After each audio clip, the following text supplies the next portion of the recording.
Welcome to day 2. So yesterday we talked about coming as you are, and today's question follows right after that.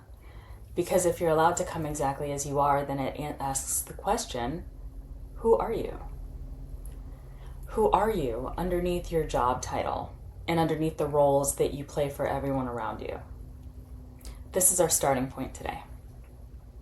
So the verse that you're most likely familiar with is Psalm 139, 13 through 16. For you formed my inmost being. You knit me together in my mother's womb. I will give thanks to you, for I am fearfully and wonderfully made. Your works are wonderful. My soul knows that very well. Your eyes saw my body. In your book they were all written, the days that were ordained for me, when as yet there were none of them. And then we continue with Genesis 1:27. God created man in his own image. In God's image he created him. Male and female he created them. So when I personally paraphrase this, what I'm hearing is you weren't an accident and you weren't generic. You were formed on purpose and you were made to actually look like God. So think about it, made by God in the image of God, which can be overwhelming if you really take a moment to think about that. You were formed with intention. You're carrying the actual image of the one who formed you. Now let's widen that, right? Because this is the part that kind of pushes this further than either of the other two passages goes on its own. Gospel of Thomas, saying 67. Jesus said, whoever knows all but is lacking in himself is utterly lacking. So I invite you to read that one again, because it's telling us that you could know everything else in the world and still be lacking if you don't actually know yourself. Here's what I noticed when I put these two together.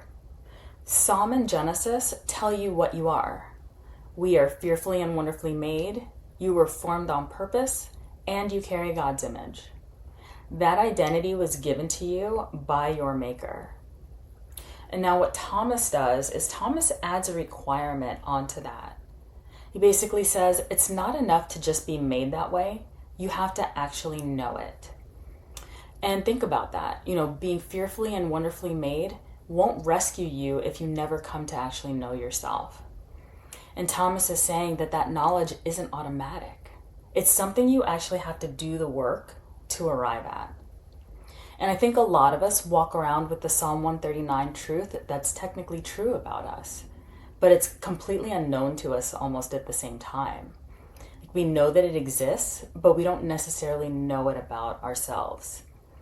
And Thomas says that gap matters, because if we don't close it, then we're lacking everything, even though we still carry the image of God. So let's bring this into your body for a moment. Wherever you are, place a hand over your chest, right over your heart, and just feel it there for a moment. Feel the actual weight of your hand on your own body.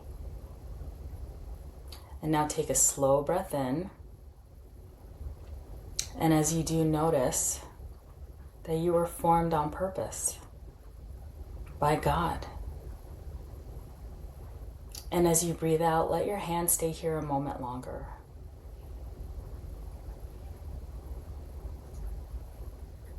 So today's takeaway. You don't get to skip knowing yourself. Being made in God's image is true, whether you know it or not. But Thomas is right that it doesn't do its full work in you until you actually know it. So today, the invitation isn't just to believe that you're fearfully and wonderfully made. It's to actually go find out what that means for you specifically. So come as you are and get to know who that actually is. Thank you for watching, and I'll see you on day 3. Take care.